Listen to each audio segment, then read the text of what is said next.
Hi guys, it's Tracy in Australia and I have finally built up the courage to do a tutorial. I've had several people ask me about the method that I use when I'm making these grungy journals. So I'm going to do two tutorials, one on the cover and the signature, and this one today is about the papers that I use. So I've got two styles of papers. This one has a lot of sewing on it and I use baking paper as the base, and then the second lot of papers that I use is copy paper, and I distress the edges, so I'll go over how I do that. All right, so I've got my copy paper that's already been dyed, and you can see that I've already had a go at tearing it. That's because this is my second attempt at the video. So it's very simple. All I do, I start up in this corner just because it's what I do, and I just tear along. Okay, so I don't want the paper edge to be straight. I want it to be interesting, so I do put little notches and let the paper kind of do its own thing, but trying to be as interesting as possible. I do find when you get to this longer edge that the paper does tend to just simply tear along a straight strip, so I stop and I put little chunks out and make it as interesting as I can. Okay, I don't want a straight edge, I want one with lots of character. It's the same as wrinkles and people. All right, there we go. So I just finished this bit up here just so that I can, and just while we're talking, the papers are tea dyed. It's just a habit that I have left over from sewing. I used to make dolls and tea dye the fabric. Okay, there we go. So what I need to do now is to ink the edges, and I use Tim Holtz Distress ink. This one's called Walnut Stain, and there's my trusty tool. You can see how hacked up it is, because it doesn't matter when I'm doing this. I leave the baking paper underneath so that I'm not putting ink all over my craft mat. All right, and all I do is rub the tool down the edges.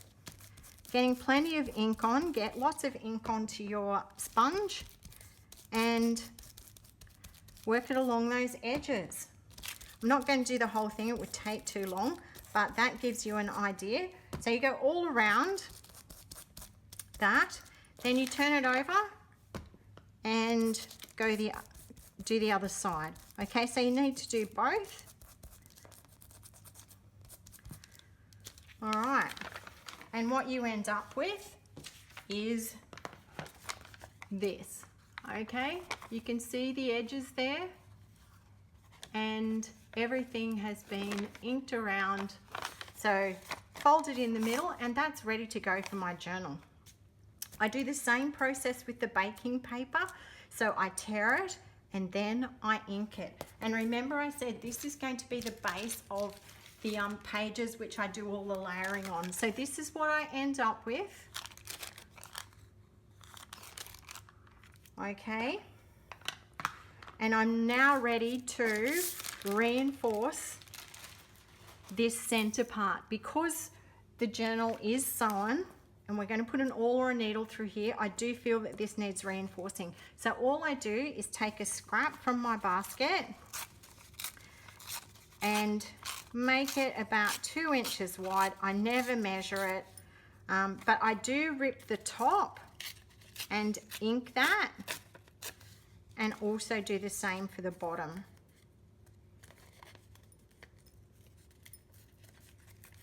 And doesn't matter if it's a little bit short. Okay, that's great.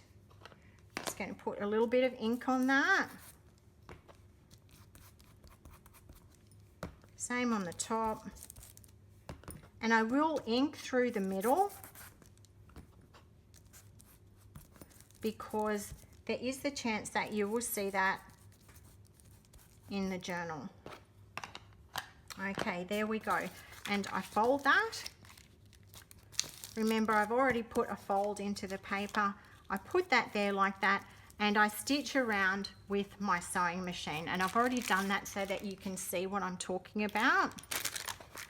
Okay, so I've stitched around there. There's the threads up there. You can leave them or you can cut them off. And we're now ready for the next stage, which is to put a piece of music paper onto here and to stitch around it.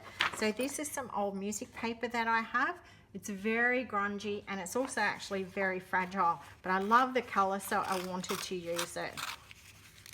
So I'm just going to lay it there so that I get the right length.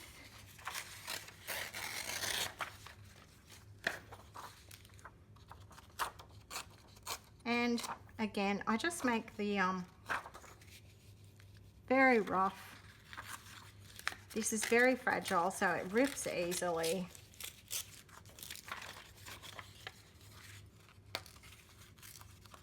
Just making sure I'm in frame. I'm not used to having to do that.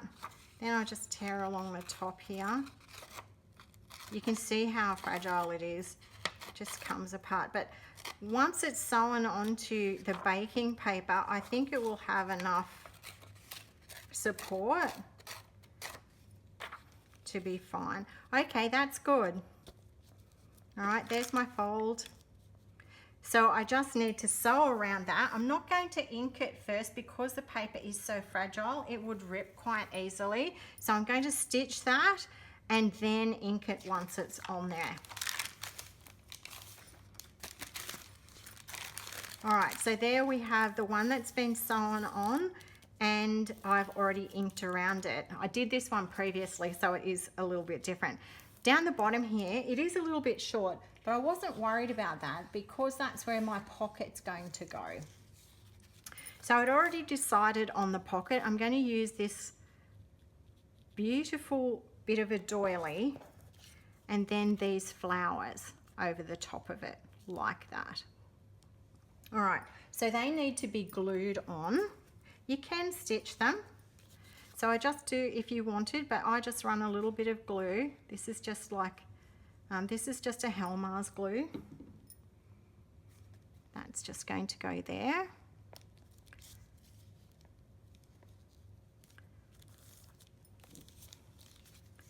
And again on my doily. And then I'm going to set it aside so that it dries nicely. The reason that you sew on the baking paper is that glue will eventually, if you glue it down, it just comes off because baking paper is meant to be non-stick. So it has things applied to it so that things don't stick to it. Well, that includes glue. Okay, so there we are. That's ready to get some pockets in. So now I need to decorate this side, and what I am going to do with this side is I want it to have a top loading pocket. So that's one of the reasons I put the music paper on first. I've sewn around that because when I sew the piece of paper that I've selected for this side, I don't want to sew across the top, okay? So I want it to be a top loading pocket. Isn't she beautiful? The theme for this journal is fairies. So this is a calico collage page that I'm going to use. I've printed it out twice. I want to use this bit down here as a pocket, but because I'm having a top loading pocket, I need the whole page to be on there like that. All right, so that's about the middle. I'm just going to rip down there.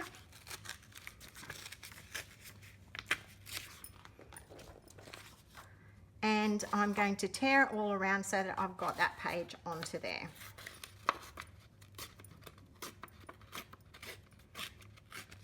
Am I out of frame? Quite possibly.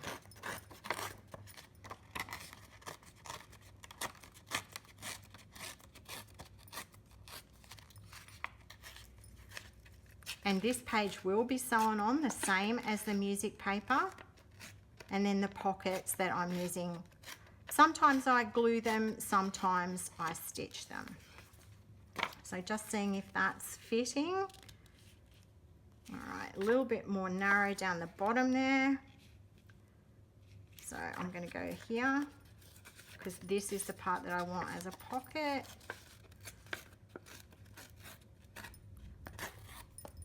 getting some thunder there. Can you hear that? It's very humid here in Australia today.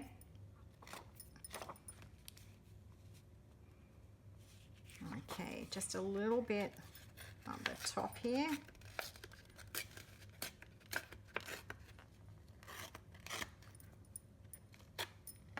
Does she fit?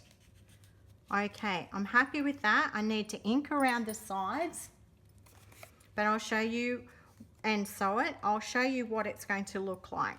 So that's my second pocket, and this I've double printed, fussy cut that out, ripped this, and that's going to be my pocket there. So when I stitch it on, I'm stitching down here, across here, and up here, which will leave this open so that I can put my top loading tag. Okay, all right, so I'm going to go off to my machine. Hi guys, I've come back to show you the completed page now that I've done the sewing. So I sewed down here and across and up here, leaving this part open for the tag. Okay, just goes in like that.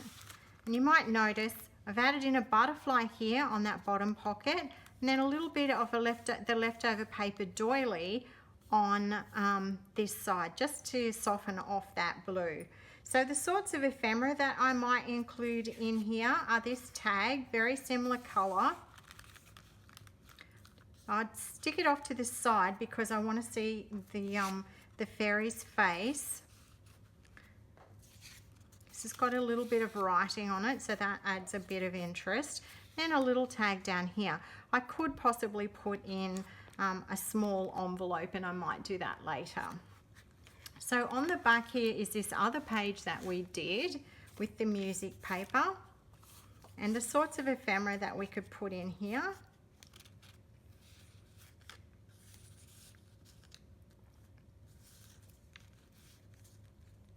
And I've got this little book that I've made with the words imagine on it. So I thought that might look nice, just poking out there.